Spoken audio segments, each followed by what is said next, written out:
Hello everybody and welcome back to my channel, Food Delivery Guru. This is Jeff.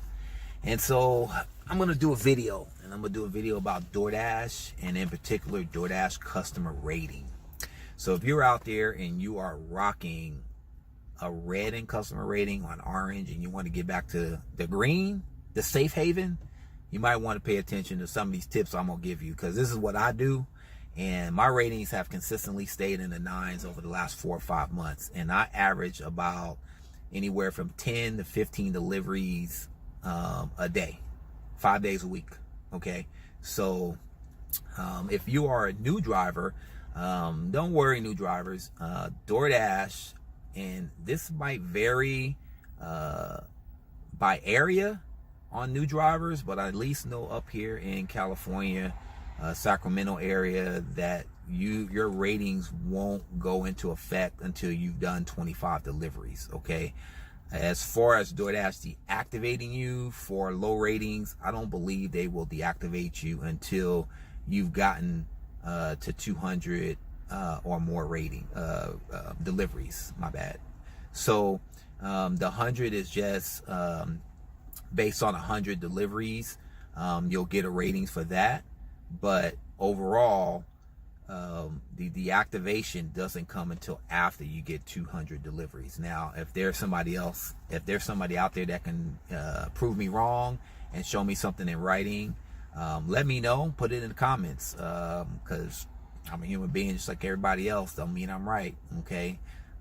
If you have that information and you know that what I'm telling you is wrong, then feel free, because I haven't seen anything else. I haven't seen anything in writing out there yet. So with that being said, let's get into number one. The number one thing that will get you dinged on your ratings is not checking customers' food. If a customer ordered 5 items, you better be making sure they're getting 5 items. Okay. There are going to be some circumstances where, you got to open up the customer's styrofoam and make sure that, the item is physically there. Some of those examples might be a sushi restaurant. The customer might order 3 or 4 different rolls, and they might just pack it all in 1 styrofoam or 2 styrofoam. And so, yeah, you got 2 items or 2 plates, but there's supposed to be 5 items there. You might have to open that up, and you might have to check to make sure that those rolls are there. Breads and things like that. Sometimes they put them in small little styrofoam containers. Sometimes they put it in with the food. With that case, you might have to ask the restaurant, or you might have to open it up and you might have to physically check. For the most part, that's far few in between. I don't really open up a whole lot of customers' food. I make sure that the items are there, and if the items are there, I keep it rolling. Okay. So you want to make sure that the customer is getting everything that they ordered, because if they don't, you gonna get dinged. Okay. And I'm gonna tell you point blank, it's your fault, because you are the buffer between that restaurant and that customer. And you need to make sure that the food that you're picking up is there before you deliver it. And if you deliver their food and they don't have it, you're getting the ding. So, okay, just know that you're going to get dinged, period, bar none. Because it's a freaking pain in the butt to have to call DoorDash for them to get a refund or get another delivery of something that you didn't bring. Okay, that's just how it works. Okay, so check the customer's food. Make sure you're checking the order, making sure everything is there. Okay, that will save you on getting dings for that. Okay, the DoorDash app. So a few weeks ago, maybe 2 or 3 weeks ago, DoorDash updated their app to include the merchant call button. Okay, that merchant call button is very, very important. And if you're not using that as a DoorDash driver, shame on you. I'm going to tell you why that DoorDash, that merchant call button is very valuable. Okay, one, it saves you a lot of time. There are some restaurants out there that will not start preparing the food until you get there. So now, with you knowing that feature, Kiki's Restaurant, one of them, off the top of my head, if you call them a couple of minutes before you get to the restaurant, they can go ahead and start preparing it. And guess what? When you walk in the door, bam, it's ready to go, and you're back out the door, saving you a ton of time.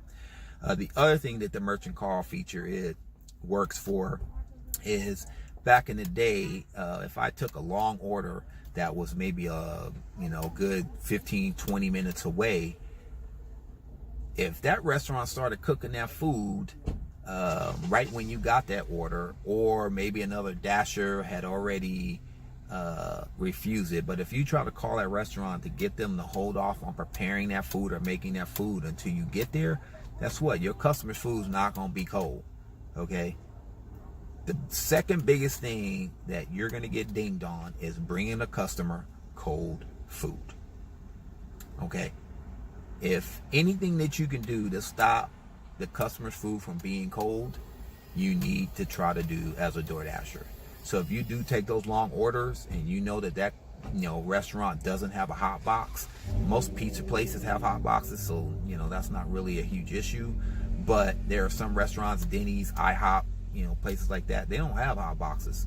That food just sits and it's getting cold. I don't care how they put it in foil and do all that stuff, it is going to get cold. Okay. So with the merchant call feature, as soon as you get that order, all you have to do is now hit that merchant call button, and it calls the merchant, and you can try to see if you can have them hold off on making that food. Okay. Where before you would have to Google the restaurant, like I used to do, have to Google them and then call them. I don't have to do that anymore. So that merchant call feature is huge. Okay. So let's just say now that you decided to take this order and it's 20 minutes away, but the restaurant's already started making this food. Okay.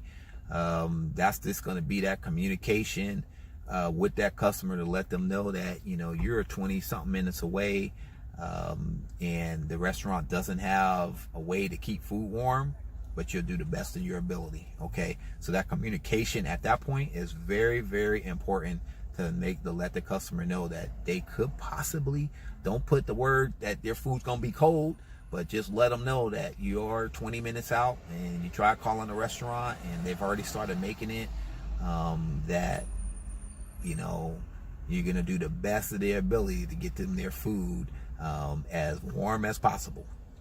Okay. So with that being said, the other thing that I do, and this is above and beyond for me, I actually have a little warmer. It's called the Hot Logic.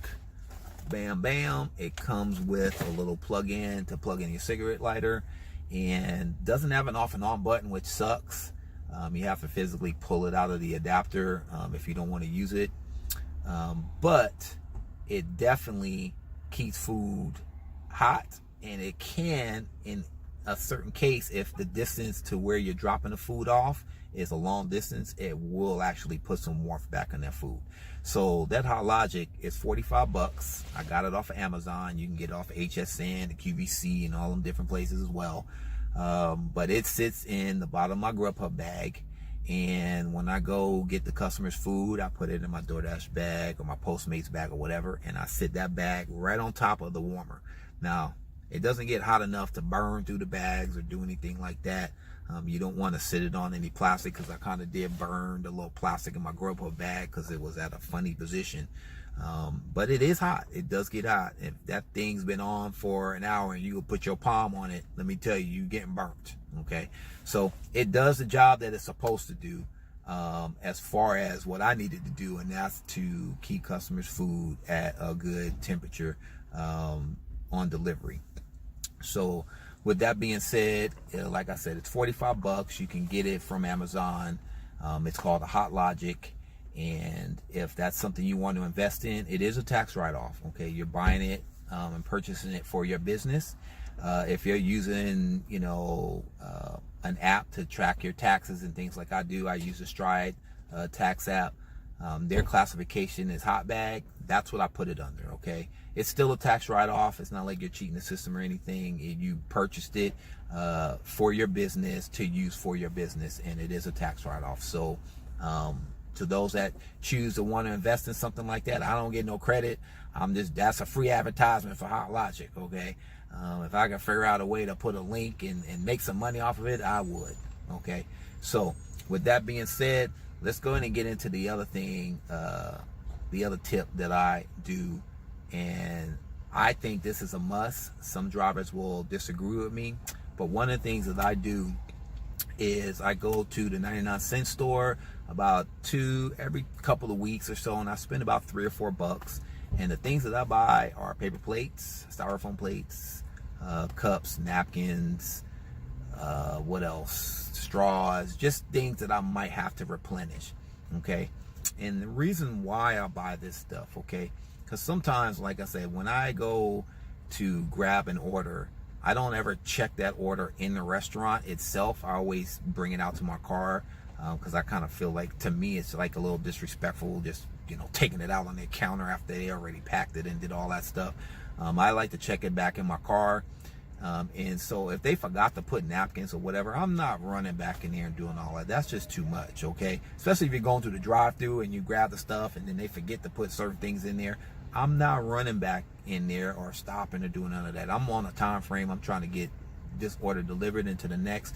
So if I have to dig in my little arsenal bag and put some napkins and a fork or whatever the case is, then so be it. I'm still keeping it moving. Saves a whole lot of time when you have that stuff. Especially, there's some restaurants like, Little Caesars, they don't get paper plates, or sometimes Round Table or Mountain Mike's, they run out of plates. Customers want plates. They ain't trying to wash no dishes. When I go to give Chinese food, I bring up my little bag with all that stuff in it, and I always ask the customer if they wanted paper plates, especially with Chinese food. Because if I'm ordering food that day, that means I'm tired, I just got off work, and I don't feel like doing anything. And this me, I would rather have paper plates than be using regular dishes, because now I gotta wash dishes. So let them tell you if they want paper plates. At least you can ask. I always provide paper plates for people at work, because here's the thing: they're behind cubicles, they're at a little desk, and when you're bringing them, food that's not already in the container, they got to eat that stuff on their desk. They got to, if it's, say McDonald's, they got to flatten out the bag and they got to kind of eat on the bag. I just give them a paper plate. And that goes along. I've gotten so many text messages from customers thanking me for providing them a paper plate. Goes a long freaking way, okay? Especially on the pizza and stuff like that. I just, hey, did you want paper plates if the restaurant was out or they didn't have it? You have that stuff available, so it can only enhance the customer experience, and you won't get dinged if you forget that stuff at the restaurant because you got it in your car. You won't ever get dinged for not providing napkins or plates or any of that stuff if the restaurant forgot. So, a couple of bucks a week, $2 or $3 every couple of weeks, that's not a big deal to me. Like I said, I don't get dings for certain stuff, and that's because I go out my way on those types of things, okay? The other thing that I want to talk about in particular is how you dress as a dasher, okay? Y'all might think because we're independent contractors, we can just, dress how we want to dress. But we got to think of it from the customer perspective, okay? I see a lot of dashers out there picking up food and dashing in their pajamas and house shoes and flip-flops and just different stuff. Try to maintain some professionalism, okay? Yeah, you're an independent contractor and you can dress how you want to dress, but you still want to maintain some professionalism. You got to think from the customer standpoint how they might feel about your pajamas or a particular t-shirt, okay? Watch the sayings on your t-shirts, because you never know who you might offend. And yeah, that might not have nothing to do with the food, but if you offended them with a t-shirt or something that you had on that t-shirt, you getting a ding for it, okay? I can give you a good example. On one of my videos, I got like a greenish sweatshirt, and it's a fishing sweatshirt, and it's got 2 fishing rods that are bent over, like there's a fish on the fishing rods, and the saying is, I love it when she bends over. Well, it wasn't a customer, but I was in a restaurant and some lady commented on my shirt about how rude that was. And I'm thinking, really? It's a fishing shirt. But that's just how people are. So, we got to be aware of these things. If you don't want to get a ding, we just got to be aware of those things, because sometimes customers take stuff personal, okay? The same with your vehicle. A lot of times customers come out to our vehicles and they want to check. They want to come get their food from our vehicle, and they will meet you out at the vehicle. And if you got a bunch of trash in your vehicle and your vehicle's freaking dirty on the inside. I'm not talking about the outside. I'm not talking about dents or anything. I'm just talking about the inside of your vehicle is just plain filthy. And I've seen some DoorDash drivers out there where their vehicles were total trash. Thinking from the customer standpoint, that first impression, you're the one with their food, and even though their food might be concealed, and you got a lot of dog hair or a lot of trash and whatever else the case is, you getting dinged, okay? Because now that customer is irritated because they felt that this messy person just brought their food. So, that might sound kind of, but that's just how people are. Those are the things that you gotta take into consideration. I make sure that the inside of my car is always clean and orderly, because I don't want to get dinged for something like that, okay? Like I said, it might sound a little ridiculous, but I know a ton of drivers that have gotten dinged because their cars were filthy, okay? So we want to try to eliminate every aspect or major aspect that a customer can really ding us on, because they're going to ding us on stuff that sometimes don't even have anything to do with their food. So, we just got to try to eliminate that as best as possible, okay? So one of the other things that I do, and I'm going to wrap this up because this video is taking a lot longer than I expected, but one of the other things that I do is I make sure I have a highlighter, a stapler, and a Sharpie in my car, okay? So the highlighter I like to use for fast food orders, especially on the special instructions side, where customers, they want a burger with no pickles and no mayo or whatever the case is. So most of the times when you order that stuff at the fast food, it's listed on the receipt. So what I do is I take the highlighter and I highlight that on the receipt to show the customer that I did order their food the way they wanted it. It's not in my control if the food didn't get made that way. Now, yeah, you can still get dinged for it, but you did what you were supposed to do. So for me, I don't take it personal at the end, and I just walk away knowing that I ordered the food the way it was supposed to. And if I did get a ding, then I got a ding. So the Sharpie is for, especially out here in Roseville, there's a lot of schools that will have little tables and different things where you can drop off food to students. So the Sharpie, I just make sure I write the student's name on the bag or whatever the case is, or write whatever little note.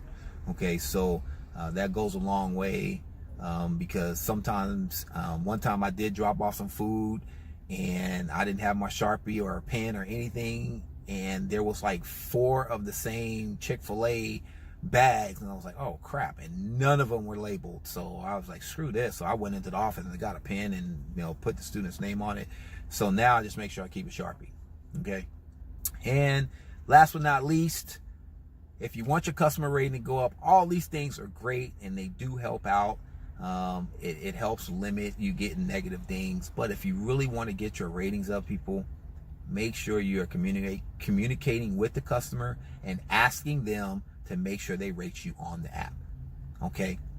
I know so many DoorDashers that just drop off the food and they say thank you or whatever the case is, and they're gone.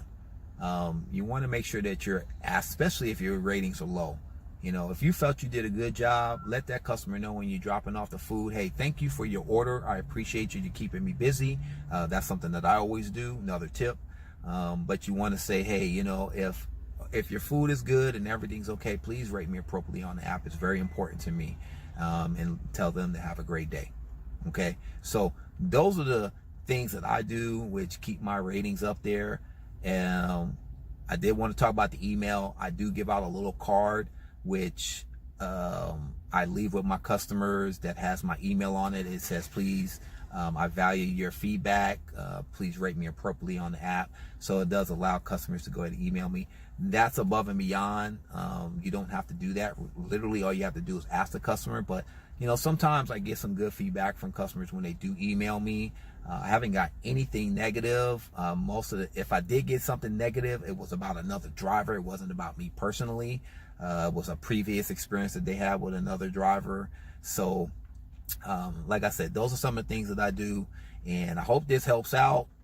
Get your ratings up. Let me know in the comments if you do any of these things, or you don't do any of these things. And feel free to email me at fooddeliveryguru@gmail.com if you want to express any concern, or you want to send me a link to, you know, what we talked about as far as the DoorDash, deactivating you, things like that.